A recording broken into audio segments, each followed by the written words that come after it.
Pour ce qui est de la sécurité de la cérémonie d'ouverture de ces Jeux, un dispositif hors norme a été mis en place. Il faut assurer la protection de 160 chefs d'État et de gouvernement, ainsi que de 326 000 spectateurs. Pour que tout se déroule comme prévu, 45 000 policiers et gendarmes seront présents sur terre, dans le ciel, mais aussi sur l'eau. Quentin Fichet, Raphaël Maillochon et Caroline Blancard. 1, 2 et 3, vous êtes en place? Affirmatif. 3 vedettes de la brigade fluviale arrivent à hauteur d'un bateau de croisière, en plein Paris. Les policiers doivent monter à bord au plus vite. Chaque exercice sur la Seine est très délicat. Avec un bateau en mouvement, il y a toujours le risque de chute, donc ça nécessite une hyper-vigilance. Aujourd'hui, il s'agit d'un bateau à passagers. On travaille sur tout type de paddle. Ça peut être aussi un marinier, des bateaux professionnels de transport de fret. Ces agents ont intensifié leurs entraînements à l'approche des JO. 3 à 4 fois par semaine, ils s'exercent notamment à débarquer et se déployer sur les quais. La zone à sécuriser pour la cérémonie d'ouverture est très vaste, ici en noir et rouge.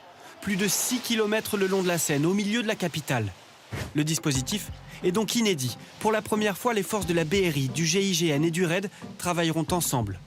Au total vendredi, 45 000 policiers et gendarmes, jusqu'à 20 000 agents de sécurité privée, 18 000 militaires mobilisables, dont un bataillon de 800 soldats, créé spécialement pour les JO, le bataillon Ivry-Charenton.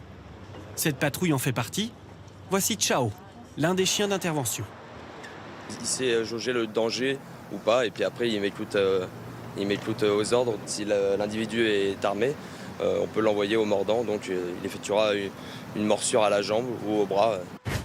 Les forces de l'ordre seront donc à la fois sur terre, dans les rues, sur les ponts, sous terre, dans les couloirs de métro, sur l'eau, sur leurs embarcations et celles de la parade, sous l'eau, avec des plongeurs, surveillance enfin dans l'air, puisque le ciel sera quadrillé par des hélicoptères et des drones.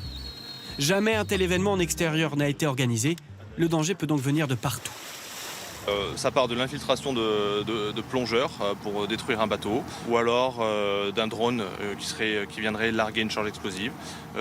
Tout ce qui peut arriver, on a essayé de le cartographier, de l'exploiter, de préparer notre réponse. Et je peux vous dire qu'il y a des dizaines et des dizaines de scénarios et qu'on se prépare à ces scénarios. L'espace aérien sera d'ailleurs fermé vendredi soir, dans un rayon de 150 km autour de Paris, de 19 h jusqu'à la fin de la cérémonie.